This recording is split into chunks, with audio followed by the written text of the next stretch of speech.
Sebelum kita membahas ke lebih banyak apa itu SWOT, akan memaparkan dari mana sih SWOT itu. SWOT atau Strength, Weakness, Opportunities atau Traits, analisis bukanlah penemuan dari satu individu tertentu. Konsep SWOT pertama kali diperkenalkan dalam buku Planning Corporate Strategy yang ditulis oleh Albert Humphrey pada tahun 1960-an.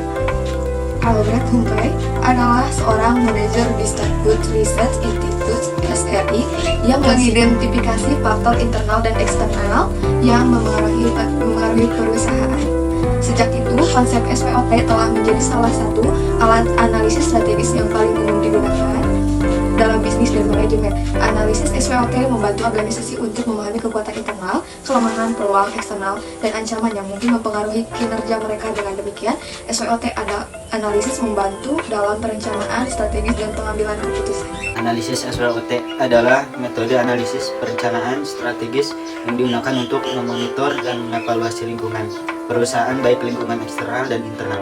Untuk suatu tujuan bisnis tertentu, SWOT merupakan akronim dari kata kekuatan, kelemahan, peluang, dan ancaman dalam suatu proyek atau suatu spekulasi bisnis. Keempat faktor itulah yang membentuk akronim SWOT. Kenapa sih di dalam analisis itu harus ada SWOT? Karena SWOT dapat membantu dan meningkatkan proses dan perencanaan pertumbuhan. Meskipun mirip dengan analisis kompetitif, analisis ini berbeda dalam mengevaluasi faktor internal dan eksternal. Menganalisis area utama seputar peluang dan ancaman akan memberikan Anda wawasan. Analisis SWOT dapat diterapkan dengan cara menganalisis dan memilah berbagai hal yang mempengaruhi. Keempat faktornya dibagi menjadi: yang pertama adalah kekuatan, yang mampu mengambil keuntungan dari peluang yang ada. Yang kedua, kelemahan, yang mencegah keuntungan dari peluang yang ada. Ketiga, kekuatan, yang mampu menghadapi ancaman yang ada. Dan selanjutnya, kelemahan, yang mampu membuat ancaman menjadi nyata atau menciptakan sebuah ancaman baru. Apa sih itu strength? Strength adalah kekuatan dalam SWOT yang mengacu pada inisiatif internal yang berkinerja baik. Ini dapat dibandingkan dengan inisiatif lain atau keunggulan kompetitif eksternal. Memeriksa area ini membantu Anda memahami aspek yang sudah berhasil. Weakness dalam SWOT atau yang bisa disebut kelemahan adalah kegiatan-kegiatan organisasi yang mengacu pada inisiatif internal yang berkinerja buruk. Menganalisis kekuatan sebelum kelemahan untuk menciptakan dasar keberhasilan dan kegagalan merupakan ide yang baik. Mengidentifikasi kelemahan internal memberikan titik awal untuk meningkatkan proyek-proyek tersebut. Apa sih itu opportunity? Opportunity adalah kesempatan, ada faktor positif yang muncul dari lingkungan dan memberikan kesempatan bagi organisasi atau program kita untuk memanfaatkannya. Oke, apa itu threat dalam SWOT? Threat atau ancaman adalah faktor negatif dari lingkungan yang memberikan hambatan bagi berkembangnya dan berjalannya suatu organisasi dan program.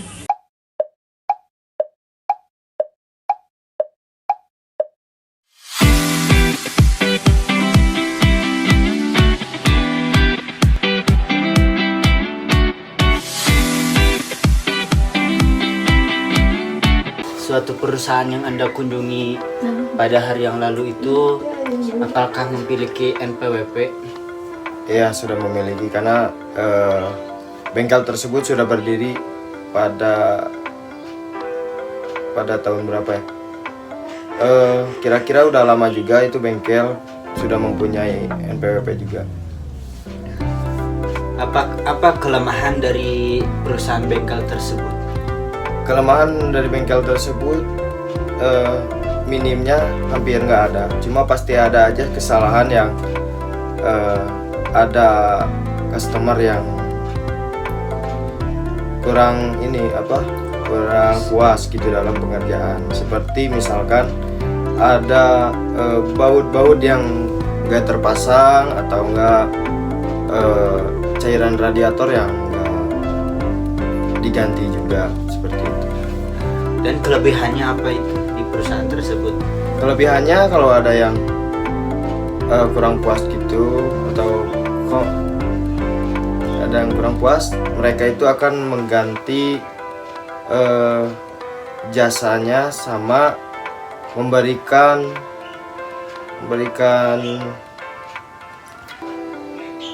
servis kembali secara gratis dan akan memuaskan pelanggannya. Dan apa ancaman di perusahaan bengkel tersebut? Ancamannya minim ya, nggak ada, soalnya itu kan bengkelnya udah resmi juga, jadi jarang ada ancaman di suatu bengkel. Oke, terima kasih. Dan perusahaan itu adalah milik pribadi atau orang lain seperti itu? Kemarin saya bertanya itu milik keluarga dari turun temurun. Seperti itu. Oke, terima kasih. Dan kekuatannya apa itu? Kekuatannya yang ke satu modal, mental, sama jangan terpacu dari suatu bengkel yang ada di daerah Lembang juga. Jangan memikirkan keuntungan, tapi bagaimana kita cara untuk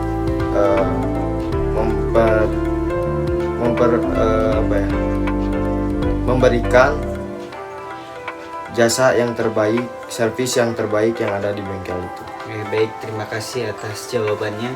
Jadi perusahaan itu adalah perusahaan dari turun temurun dan itu udah berdiri sejak lama ya, dan memiliki NPWP dan kelebihan, keancaman dan lain sebagainya sudah dijelaskan oleh DIN tersebut. Oke, terima kasih. Ya, yang kebetulan bengkel tersebut adalah bengkel penerus yang sebelum-sebelumnya memang sudah ada beberapa cabang di Lembang bengkel tersebut. Dan ini adalah penerus kelimanya, ada yang bisa disebut cabang kelimanya dari bengkel ITK tersebut. Yang megang ITK di Jagiri itu siapa sih?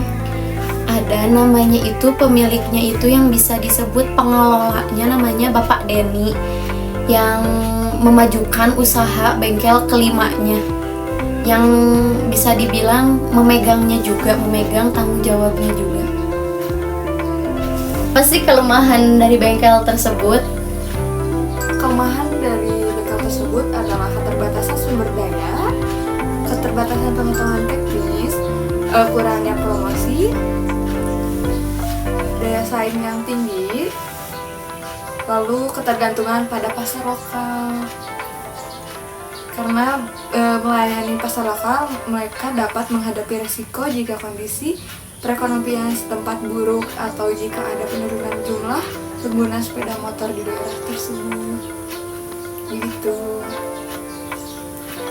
Jadi bisa dibilang bengkel tersebut adalah bengkel yang maju ya, yang sudah teridentifikasi, yang sudah ada nomor NPWP-nya, yang sudah memegang tanggung jawab, ada nomor izin kerjanya juga, seperti itu.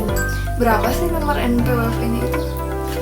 Nomor NPWP-nya terbukti ada di nomor 72 171 126 5421 000. Berarti udah ada izin ya? Iya, udah ada izin dari NPWP untuk berusaha untuk.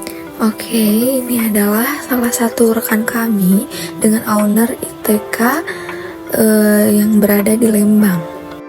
Dan berikut ada salah satu cuplikan video.